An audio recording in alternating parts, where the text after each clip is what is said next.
Chapter 9. The editor of the Brentford Mercury peered up from the dog-eared reporter's notebook towards the dog-eared reporter, who stood panting breathlessly before his desk, one Seamus Malloy. "Scoop," to his friends. "And this is actually true?" he asked. Scoop nodded vigorously. "I interviewed councillors who were at the meeting, those that were still able to stand, that is. It all ended on a bit of a punch-up. The police arrested pretty much everyone. I ran all the way back." The editor scratched at his head with the wrong end of his magic marker. Scoop watched in silent fascination as royal blue zigzags appeared across his employer's polished cranium. "You're not pulling my wire, Malloy."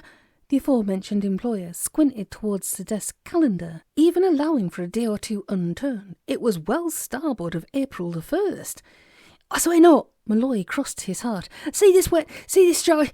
"Quite so, but I should take an extremely poor view of this if it turned out to be another Brentford Griffin story." Malloy hung his head. "It's as true as I'm standing here, sir," said he. "Been following the story for weeks now," he lied. "Then it's wonderful." The editor's voice rose an entire octave. "Wonderful!" He thrust aside his chair and clasped Malloy's sweaty mitt, ringing it above his own. "Do you realise what this means, Malloy?" he asked. Scoop's head bounced up and down. He did indeed. "It cost me an arm and a leg," he said guardedly. "We have it." The editor clenched a fist towards a damp patch on the ceiling. "Have it! This story! The exclusive!"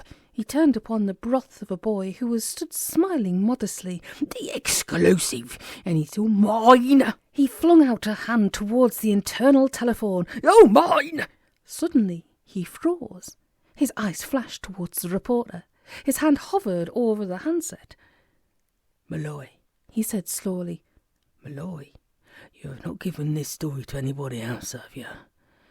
"Anybody else, sir?" "You know. Them." The hated words stuck in his throat. "You mean Fleet Street, sir?" The editor flinched and made the sign of the cross. Malloy genuflected subconsciously. "You haven't, Malloy." "Certainly not, sir." "Good man, good man." Snatching up the receiver, the editor dialed 6. As his finger described the mystical arc, he whispered to himself, as one reciting a catechism, 20 years in this game, 20 long years of flower shows and Boy Scout jamborees, and now, he paused a moment, a hand across the mouthpiece, and stared toward the unspeakable ceiling beyond which, somewhere distant, sat the great proprietor in the sky. "Thank you, God," he said. "Amen." "Amen," echoed Malloy, pushing across the desk a petty cash slip, which was in its way as great a work of fiction as any that Harold Robbins had ever come up with. "If I might just have your signature, sir." Without even looking, the editor signed away a sizable chunk of the paper's financial resources. "Oh, thanks, yes," he continued. "I've prayed for an opportunity to do this." "Sir," said Malloy. "Listen," said the editor.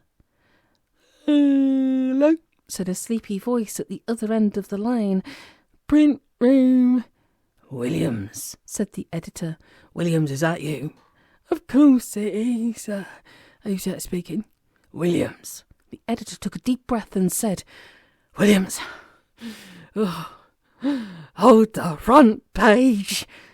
"Not again, Malloy," said the voice.